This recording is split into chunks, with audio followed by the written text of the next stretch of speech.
Let's go to Nuevo Laredo, right across Texas, a Mexican city known for widespread violence, mostly by different factions of the Cartel del Golfo.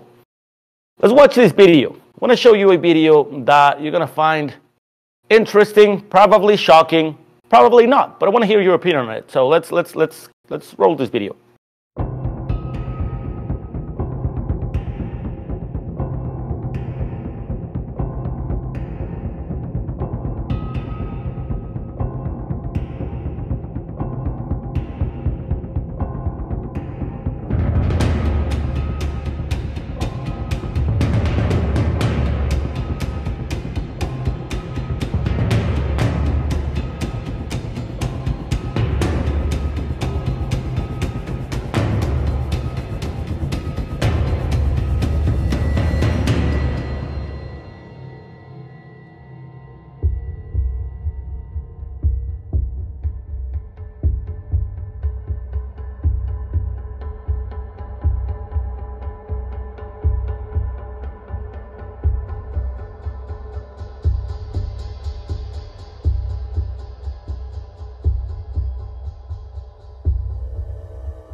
So what we're watching on screen, what we watch on screen, is a video obtained by El País, which is these good source of news from Spain, covering also the Americas.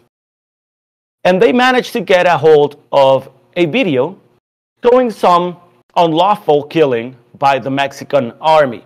Now, this is what troubles me about what happened here. First of all, what troubles me is this has been widely known only by rumor, right? That the Mexican army will kill civilians, either they belong to the criminal organizations or not. And then they will put arms on them and alter the scenes to make it look as a shootout. This has been happening a lot, especially in the northeastern part of Mexico.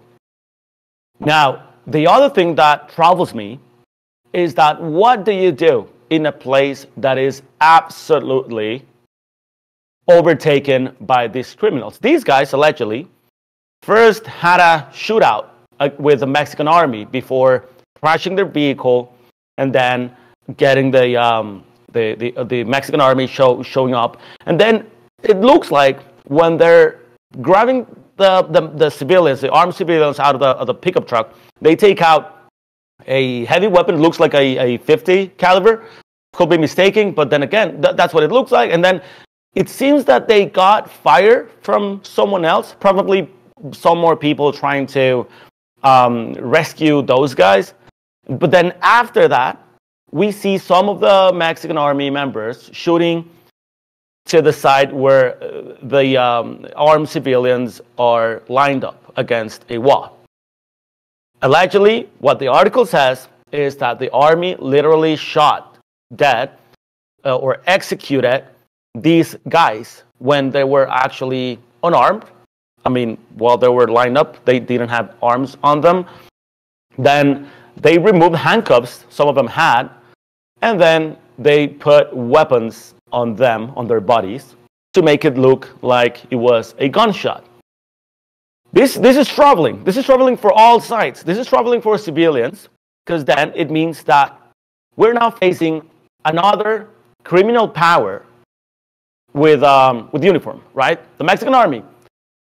I mean, it's going to be super easy for them to shoot me in the head and then put an arm on my hands and say, like, dude, he was armed, he was shooting at us. Then again, how are we going to believe them when they call some of these criminals criminals? If they say, these guys were cartel members, we're going to be super doubtful in the future. We can't rely on our own authorities, even when they're doing a good thing. But also, on the law enforcement side of it, it's like, what do they do? If they grab him, take him to jail, well, they were going to have to stay there until the investigators showed up from the Fiscalía, the Ministeriales, do an investigation of what really happened, and then, like in many other cases, if these guys talk to human rights and say, like, these guys beat the shit out of us and stuff, then probably they're going to walk out. And again, we're going to have a small group of heavily armed people out in the streets. So what are they even doing out in the streets, right? So this is an example of what is happening in Mexico. It's like three different eyes through three different perspectives in a no-win situation. We're watching the army faking shootouts, but actually doing some work against the criminals. We're watching the criminals calling human rights and then getting released out of the streets.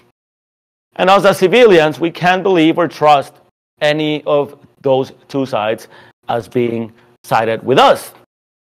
Let's go and read the article by our good friend Pablo Ferri.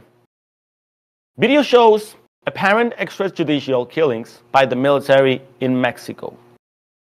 Video footage from a security camera shows a new case of alleged abuse against 5 civilians in Nuevo Laredo, in Mexico's northern state of Tamaulipas. The images show that the victims were apparently killed by members of the military. The footage, dated May 18, shows soldiers pulling civilians out of a pickup truck that has just crashed into a wall following a street chase. Some of the civilians are carrying weapons. The soldiers disarmed the man, kicked them, and placed them next to the wall. Minutes later, in a confusing scene, the military appears to be sheltering from something while shooting at the civilians. The only survivor later died in the hospital. The images to which El País has had access show how the soldiers also altered the scene of the crime afterwards. In the footage, one of them grabs a long weapon with a red bag or cloth to avoid touching them with his hands and leaving fingerprints, then places them next to the corpses. Later, another soldier notices that one of the bodies is still wearing handcuffs. He asks another soldier for the key, and then they remove the cuffs. In between, paramedics arrived to take away one survivor, who died later in the hospital. It was hours before representatives from the prosecutor's office showed up. The officer in charge of the military convoy, Infantry Lieutenant Jose Luis N., signed the report that was filed with the Mexican Attorney General's office in charge of the investigation. In the report, of which this newspaper has a copy, the lieutenant states that he and his men were disarming the civilians when some of the latter's colleagues showed up and began shooting at them in an attempt to rescue their own personnel. According to this official, the military responded with gunfire of their own. Meanwhile, the detained civilians were trying to recover their weapons according to this version of events. When the shooting was over, the soldiers realized that 4 of the 5 detainees were dead and 1 more was in critical condition as a result of crossfire. The lieutenant's version contrasts with a video where no other civilian truck can be seen near the spot, nor anyone shooting other than the soldiers. At one point, it seems that the military are trying to take refuge for something, but then it is not possible to see whether they are being shot at. In the report for the prosecutor's office, the lieutenant says that upon further inspection of the spot, 2 vehicles left behind by organized crime were found on the same avenue in a northern direction. Inside the 2 armored vehicles, the soldiers found long weapons and a .50 caliber rifle capable of piercing through armor. The footage shows at least 3 soldiers shooting at the 5 unarmed civilians next to the wall. 1 out of the 5 wriggles on the ground as if he were trying to flee. He seems injured and he is blindfolded. Seconds later, he stops moving. El País contacted a spokesperson for the Ministry of Defense, Sedena, to find out if the agency has taken any action over what happened. Initially, there was no response. In the evening, Sedena released a statement saying this agency is cooperating with the FGR in order to establish the corresponding responsibilities. The statement goes on to say Mexican society can be assured that there is no impunity in the conduct of military personnel, nor will any conduct contrary to the rule of law be tolerated. This incident is reminiscent of another one that took place in February in the same city, in a neighborhood known as Cavazos Lerma. The military assassinated 5 unarmed young men and badly wounded another. The group was heading home after spending time at a nightclub. A 7th young man who was unharmed later said that the soldiers had shot at them for no reason as they were returning home. This witness also said that the military shot one of his friends who was badly wounded as he was getting out of their vehicle, and when the uniformed men clearly had the situation under control. The February case received extensive media coverage because of several videos in which relatives of the victims were seen confronting the military as the latter guarded the scene. Some soldiers fired into the air or at the ground. Civilians managed to knock down several soldiers and kick them. The scenes illustrated the consequences of the covert war being waged for years in Mexico's northern border. The military's propensity for being trigger-happy, if it was not something worse, had fatal consequences. When the case came to the attention of Mexican President Andrés Manuel López Obrador, he avoided talk of an undeclared war in the territory and instead supported the theory of an isolated event, trying to distance himself from the 2 previous governments, under whose terms there were dozens of cases of extrajudicial killings, torture, and forced disappearances perpetrated by members of the Navy and the Army. López Obrador usually frames such cases as one-off mistakes. The video, step by step. The video footage from May 18 shows the final part of a persecution that began after 2:30 p.m. when Lago Chapala Street and Monterrey Avenue, between Lago Chapala. In the south of this border city, the video begins when a dark pickup truck is seen speeding down Monterrey Avenue and crashing into a wall, just below a shopping center security camera. It's 2:36 p.m. After the crash, soldiers appear on foot, pointing at the truck, a military vehicle known as the Sandcat, a kind of small suburban tank. It's providing backup. The Sandcat hits the passenger door and the rear door, preventing anyone from getting out there. Meanwhile, soldiers take out the driver and his companions from the driver's side. Some are wearing bulletproof vests and carrying long weapons. The military take the guns away. Some soldiers shoot, apparently at the ground. Stunned from the car crash, the men seem somewhat disoriented. The soldiers restrain them and several also kick them. In this report, Lieutenant Jose Luis N. indicated that one of them had an exposed head wound due to the car crash. Then the confused episode begins. The Sandcat leaves the premises and heads north. At least 8 soldiers remain with the detainees. They are close to them and kick them from time to time. It's 2:45 p.m. Suddenly, everyone gathers around the civilian truck, some on the driver's side and others on the passenger side. It is possible to see shots hitting the ground some 15 meters from them, but it's not clear if they are coming from their own weapons or from someone else's. Most go over to the passenger side, except one who remains on the driver's side a few meters from where the civilians are. In the images, he is seen shooting at the detainees several times from the other side of the truck. 2 other soldiers fire their long weapons at them. It is that one of the 5 civilians tries to flee, crawling on the ground. His face is covered with a bandage. Several of the military shot at him, and he stops moving. The rest do not move, but lie motionless next to the wall. Minutes later, the Army's Sandcat shows up again a few hundred meters further away, on Monterrey Avenue. No other vehicles are visible nearby. It's 2:48 p.m. Everything has happened in just 12 minutes. 5 minutes later, one of the soldiers walks to the back of the truck, facing the avenue. He picks up a red cloth or bag lying nearby on the ground. He pauses for a few seconds because 4 or 5 cars are going by on the avenue. The soldiers gesture for them to leave. When no one is passing by, the soldiers grabs a rifle, holding it with the bag. He walks over and places it next to the body of one of the dead civilians. Immediately afterwards, he repeats the operation. He returns to the truck, takes another rifle, and leaves it next to the body of another of the dead. In the next few minutes, everyone seems already calm. They are sitting or leaning between the truck and the wall. One of the soldiers seems injured, leaning against the right front of the tire truck. His companions seem to be consoling him. In his report, Lieutenant Jose Luis N. stated that this man is a surgeon who was in charge of the vehicle's machine gun, presumably the Sandcat. According to this account, the surgeon was injured by splinters in the face as a result of impacts that hit the cartridge box of the machine gun. Paramedics on scene. At 3:01 p.m., the Sandcat approaches the crash site, accompanied by at least 3 military vehicles. It parks next to the bushes and stays there. 5 minutes later, one of the soldiers standing next to the civilian van takes a package from the back seat and gives it to a colleague who has a cigarette in his mouth. The latter grabs it and leaves the scene. Immediately afterwards, a group of 5 soldiers, presumably feeling safe due to the presence of the military trucks, approach the bodies on the ground.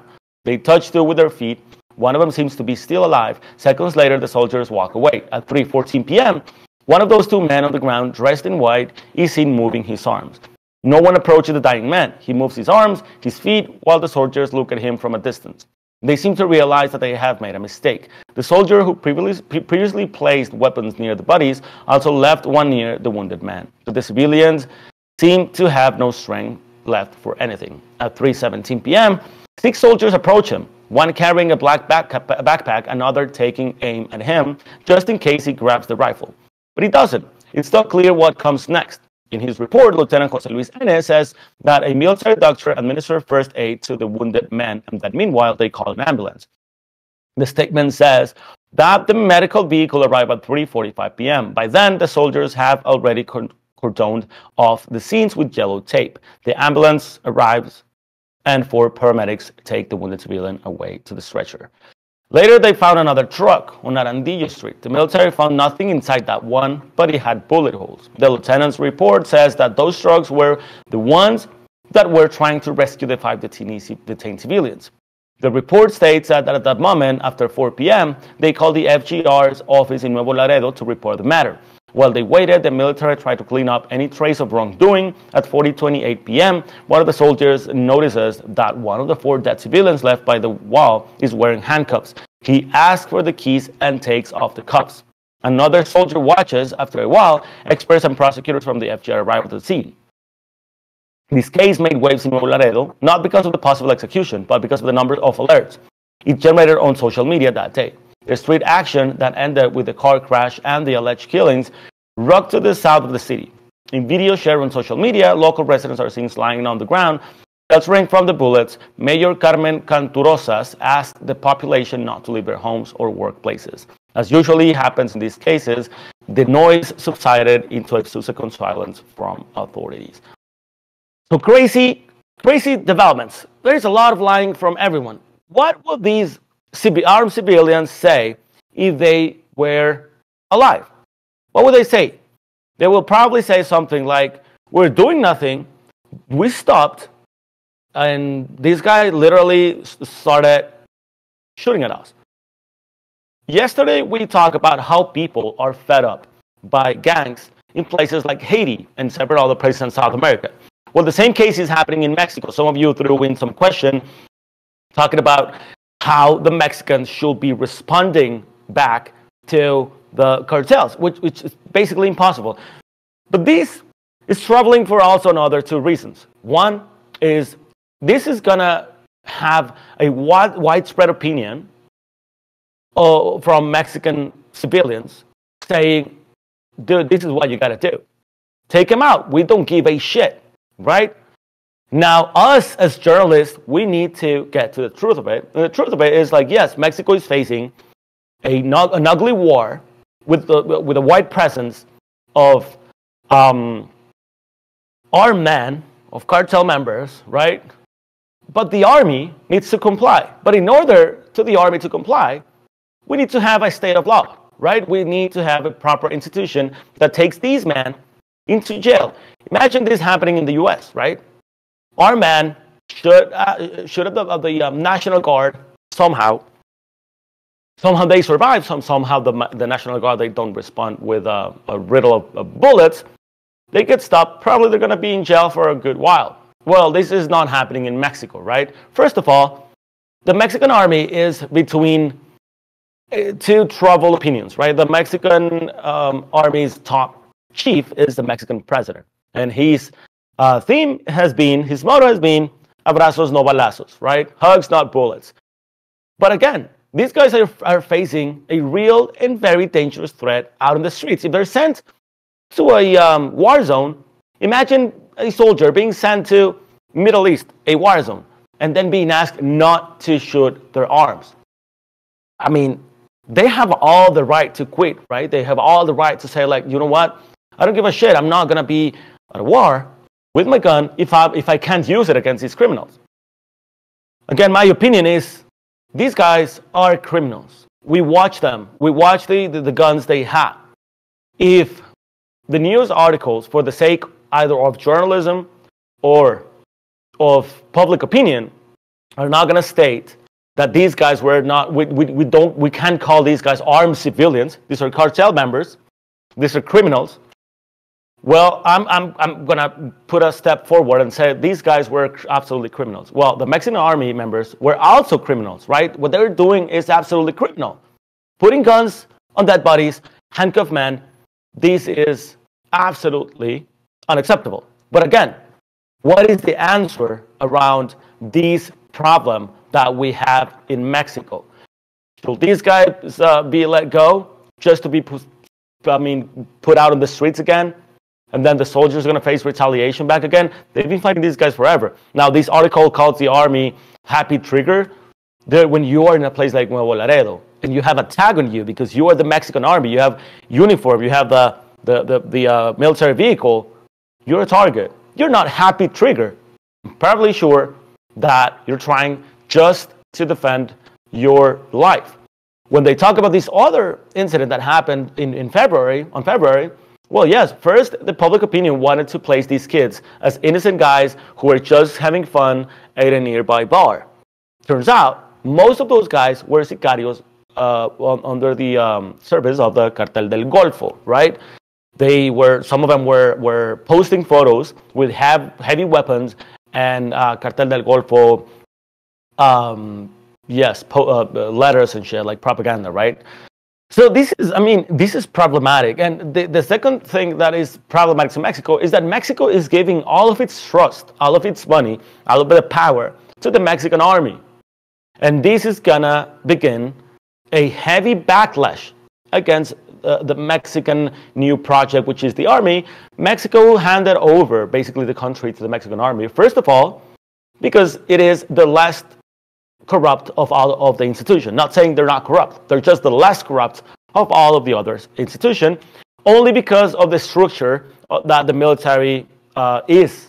You know, a state police or a local police is mostly more corrupted because you have commanders having a lot of like leadership and doing shit on their own without having to respond somewhere higher above. The military structure is you don't do shit unless you're instructed to, and they're very harsh on that, right? So usually a street soldier won't take money from you to let you go, but his comandante probably will, or the sargento, or the one who's controlling the region, right? He's going to take the big bucks, not just 200 pesos or 200 bucks, probably 200,000, depending on what you do. This is why the Mexican military is not as corrupt as every other corporation, not because they're better, just because of their hierarchy, right? So yeah, guys, I mean, this is happening just across the border. This is also gonna start some conversation again by these actors in the U.S. who just wants to bring the U.S. Army to fight Mexican drug cartels.